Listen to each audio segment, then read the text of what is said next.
자, 오늘은 이제 613가지 율법 속에 숨겨진 복음 그 세 번째 계명과 네 번째 계명을 하겠습니다. 자, 세 번째 계명은 환도뼈의 큰 힘줄을 먹지 말라입니다.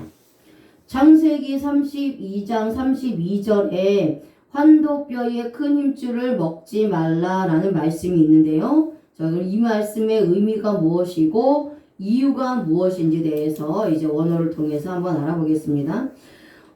오늘 읽으신 말씀 개역 개정은 그 사람이 야곱의 허벅지 관절에 있는 둔부의 힘줄을 친 거로 이스라엘 사람들이 지금까지 허벅지 관절에 있는 둔부의 힘줄을 먹지 아니하더라. 이렇게 번역이 되었는데요. 개역 성경에는 그 사람이 야곱의 환도뼈 큰 힘줄을 친 거로 이스라엘 사람들이 지금까지 환도뼈 큰 힘줄을 먹지 아니하더라. 이렇게 번역이 되어 있습니다. 그러니까 환도뼈는 개역 개정의 허벅지 관절에 있는 둔부가 환도뼈예요. 자, 야곱은 에서의 군대가 자신을 만나고 400명을 거느리고 온다는 소식에 두려워 떨고 있습니다. 야곱은 자신이 가지고 있는 모든 재산과 종들과 아내와 그리고 자녀를 먼저 보내고 자신은 야복 나루에 홀로 남아 있습니다. 야곱이 야복 나루에 혼자 남아 있을 때 어떤 사람이 씨름을 걸어왔습니다. 근데 그 사람이 야곱과 씨름할 때에 야곱을 이기지 못할 것 같으니까 허벅지 관절을 쳤습니다. 그래서 이 사건을 통해서 야곱은 이스라엘로 이름이 바꿔지게 됩니다. 유대인들에게 이름이 바뀌는 것은 정체성이 바뀐 것을 의미합니다. 그러니까 이스라엘은 하나님과 겨루어 이겼다는 의미입니다. 그래서 유대인들은 이 사건 이후로 피처럼 환도뼈의 힘줄이 하나님께 바쳐진 거룩한 것으로 생각하여 먹지 않게 됩니다. 자, 이 사건은 야복 나루에서 일어났습니다. 왜 야복 나루에서 일어났을까요? 자, 성경의 장소를 기록한 의미가 있다라는 거죠. 자, 야복은 야보크입니다. 야보크. 자, 이 앞에서 보시면 야복은 야보크예요. 야보크. 그래서 이 단어는 바카크, 비유다, 공허하게 하다라는 뜻에서 유래되었습니다. 그러니까 야곱이 야복강에서 하나님 앞에 자신의 정욕, 자신의 교만, 자신의 자만, 그리고 자신의 욕심 이런 것들을 다 비우고 자신의 모든 소유를 이제 에서에게 보냈더니 하나님께서 이제 영적인 복을 마침내 허락해 주신 것입니다. 그 영적인 복이 무엇이냐?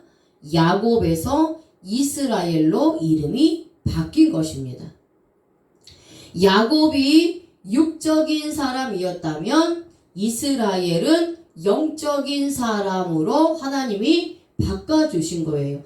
그러니까 야곱이 야복강에서 자신의 육신의 정욕, 교만, 자만 이런 것들이 다 부서지고 또 그런 것들을 비우고 나니까 하나님께서 마침내 영적인 신앙으로 영적인 사람으로 바꿔주셨다라는 거예요. 그래서 영적인 복을 허락해 주셨다라는 거지요.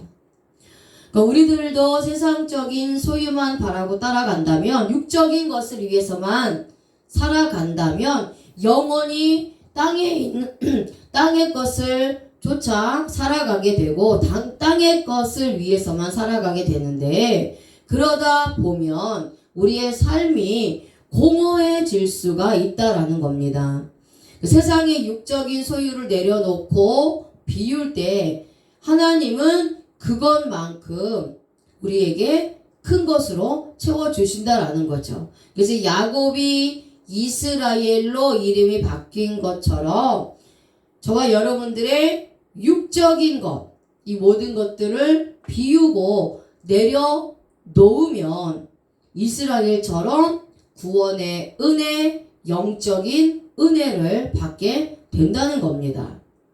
야곱이 야복 나루에서 하나님과 씨름한 것처럼 우리들도 하나님과 씨름을 해야 된다는 거죠. 세상의 육적인 것을 비우는 그러한 씨름이 있어야 한다는 겁니다. 나의 정욕대로 내 뜻대로 내 마음대로 살았던 이 모든 삶을 하나님 앞에 내려놓고 하나님이 원하는 삶을 살아야 한다는 것이죠. 그래서 이 야복은 결국은 나를 비우고 지금까지 공허하게 살았던 나의 삶을 이제는 영적인 삶으로 바꾸어서 이스라엘의 삶, 영적인 삶, 이제 하늘을 소망하며 사는 삶, 하늘의 것을 위해서 사는 삶으로 바뀌어지게 되는 것을 말씀하고 있습니다. 그 장소가 바로 야복강이라는 거예요. 야복강. 그리고 또 야곱이 율법적인 신앙이요 율법적인 삶이었다면 이제 이스라엘은 복음적인 신앙이요 복음적인 삶으로 바뀌어졌다라는 거예요. 그래서 야곱이었을 때는 율법적인 삶, 율법적인 신앙이었다면 이제 이스라엘로 바뀌면서는 복음적인 삶, 복음적인 신앙으로 살게 되었다라는 거죠.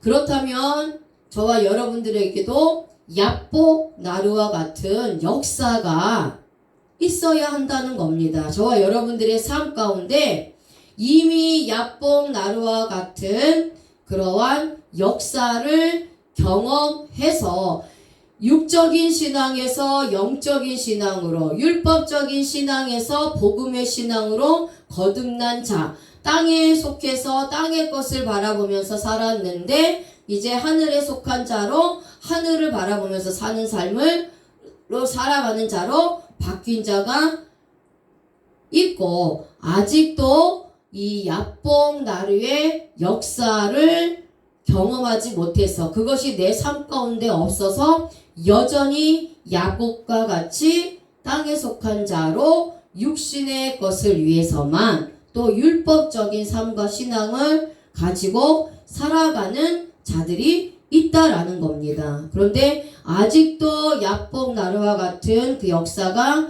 내 삶 가운데 없다면 이러한 야복 나루의 역사가 삶 가운데 있어야 한다는 거죠. 그래야 율법적이고 육신적인 삶이 이 야복강의 역사를 경험함으로 인해서 이제 십자가 복음을 통해서 과거의 모든 것을 잊어버리고 복음적인 신앙으로 영적인 삶으로 거듭나는 은혜가 있게 된다라는 것입니다.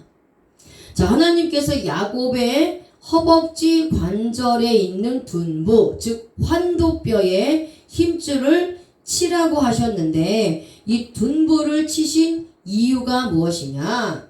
자, 둔부는 나쉐입니다. 나쉐, 근육, 힘줄이라는 뜻이고 나샤, 있다라는 뜻에서 유래되었습니다. 그러니까 지금까지 내 뜻대로 살았던 인생을 이제 모두 잊어버리고 하나님이 원하시는 인생을 살아가라는 의미인 거죠. 자, 그 다음에 힘줄은 기드입니다. 힘줄 근육이라는 뜻이고 구드, 침략하다, 공격하다라는 뜻에서 유래되었습니다. 그래서 야곱의 힘줄을 하나님이 친 것은 율법적이고 육신적인 야곱의 삶을 하나님이 직접 공격해서 더 이상 힘을 쓰지 못하게 만들어 놓으신 겁니다. 그래서 하나님께 복종하게 하는 의미가 있다라는 것입니다.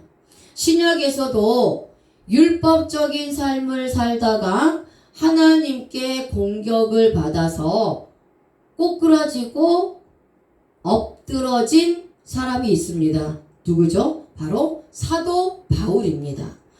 사도 바울은 철저한 율법주의자였습니다. 이런 바울이 이제 다메섹 도상에서 주님의 공격을 받고 율법의 삶에서 복음의 삶으로 바뀌었다라는 겁니다. 이것이 바로 야곱이 야뽕 나루에서 하나님을 경험해서 이스라엘로 거듭난 것과 같은 삶이라는 거죠.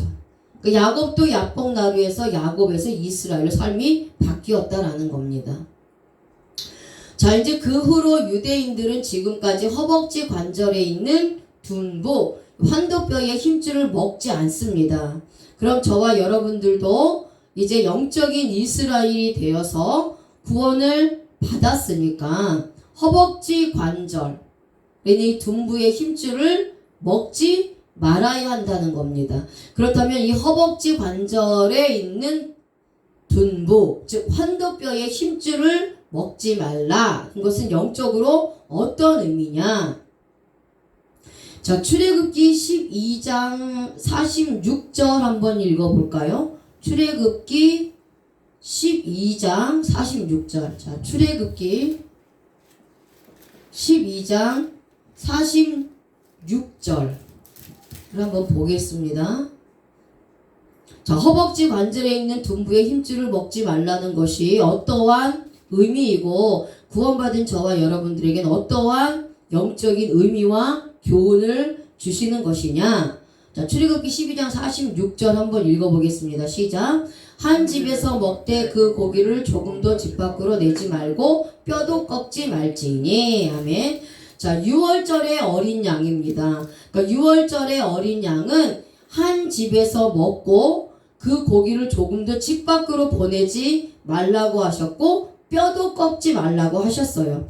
자, 6월절 어린 양의 뼈를 꺾게 되면 그 안에 있는 이제 골수가 흘러나와서 고기를 부정하게 만들어 버린다고 합니다.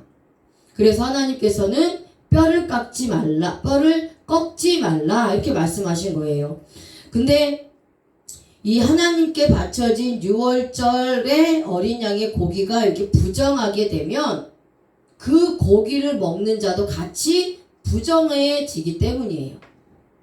자, 그렇다면 이것은 영적으로 6월절의 어린 양은 앞으로 오실 구원자가 되시는 예수 그리스도를 상징을 합니다. 그래서 예수님께서 실제로 6월절날 십자가에서 못 박혀 죽으셨기 때문에 6월절 어린 양이 되셔서 친히 속죄의 제사를 올려드린 것이죠. 근데 6월절 어린 양의 뼈를 꺾지 말라는 것은 예수 그리스도를 더럽히지 말라는 겁니다. 허벅지 관절에 있는 둔부의 힘줄을 먹지 말라는 것은 이제 야곱의 율법적인 삶을 살다가 구원받아서 이스라엘로 바뀐 사람은 십자가에서 죽으시고 또 십자가에서 뼈가 꺾이지 않으셨어요. 예수님께서 어린 양의 그 뼈를 꺾지 말라고 말씀하신 대로 친히 어린 양이 되셔서 속죄의 제물이 되신 예수 그리스도가 십자가에서 죽으셨을 때 뼈를 꺾지 않으셨다랍니다. 뼈가 꺾이지 않도록 하셨다라는 겁니다. 그래서 십자가에서 죽으시고 뼈가 꺾이지 않으신 이 예수 그리스도를 더럽히지 말라는 의미가 있다라는 것이죠. 자, 요한복음 19장 33절을 또 보겠습니다. 연결된 말씀이에요. 자, 출애굽기 12장 46절과 연결된 말씀이 요한복음 19장 33절 말씀입니다. 그래서 출애굽기 12장 46절에서 6월절 양의 뼈를 꺾지 말라고 하셨고 실제로 요한복음 19장 33절에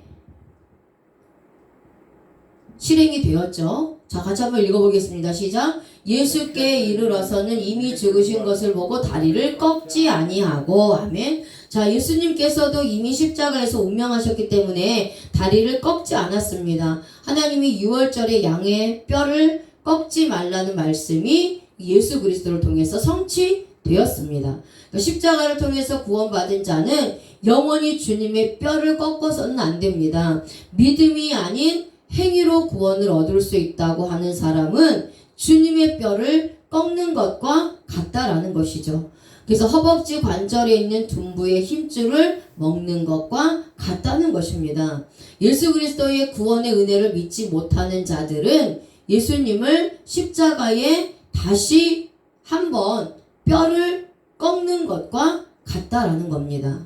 그래서 하나님께서 야곱의 허벅지 관절을 쳐서 율법적인 삶을 버리고 복음의 삶으로 돌아서서 복종하는 자가 되라고 하셨습니다. 이처럼 저와 여러분들에게 허벅지 관절의 힘줄을 먹지 말라고 말씀하시면서 복음의 말씀에 순종하여서 예수 그리스도의 의만을 나타내는 신앙생활을 하라고 교훈해 주시고 있는 겁니다. 그래서 이제부터는 율법의 삶을 버리고 복음의 삶이 되시기를 바랍니다.